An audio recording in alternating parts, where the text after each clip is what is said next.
ইরানের ফাতা-2 hypersonic missile তার Mac 15 গতি নিয়ে সরাসরি ইসরায়েলের দিকে না গিয়ে পৃথিবীর মধ্যাকর্ষণকে চ্যালেঞ্জ করে মহাকাশে প্রবেশ করে এবং প্রায় 100 কিলোমিটার উচ্চতায় পৌঁছে যায়। কিন্তু ঠিক সেই মুহূর্তে মহাকাশে থাকা আমেরিকান স্যাটেলাইটগুলো এর ইঞ্জিনের হিট সিগনেচার ধরে ফেলে। একই সাথে জমিনে ইসরায়েলের শক্তিশালী গ্রিন পাইন রাডারও সক্রিয় হয়ে ওঠে, যা প্রায় 900 কিলোমিটার রেঞ্জের সুবাদে দূর থেকেই মিসাইলটিকে লক করে ফেলে এবং মাত্র কয়েক সেকেন্ডের মধ্যে হিসাব করে নেয় যে ফাতা-2 মিসাইলটি আসলে কোথায় গিয়ে পড়বে।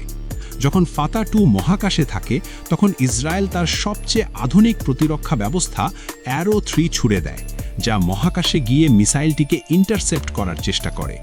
যদি ইরানের ফাতা-2 সেখান থেকে বেঁচে বের হয়ে আসে, তাহলে এটি পুনরায় পৃথিবীর বায়ুমণ্ডলে রি-এন্ট্রি শুরু করে। পরবর্তী প্রতিরক্ষা স্তর হিসেবে ডেভিড স্লিং মাঠে নামে। এই সময়ের মধ্যে সমুদ্রে থাকা ইসরায়েলের করভেটগুলোতেও সি ডোম রাডার সিস্টেম সক্রিয় থাকে, আর আকাশে ডজন ডজন যুদ্ধবিমান টহল দিতে থাকে। কিন্তু বেশিরভাগ ক্ষেত্রেই ফাতা-2 এই সমস্ত প্রতিরক্ষা ব্যবস্থা ভেদ করে ইসরায়েলে গিয়ে তার ধ্বংসলীলা চালায়।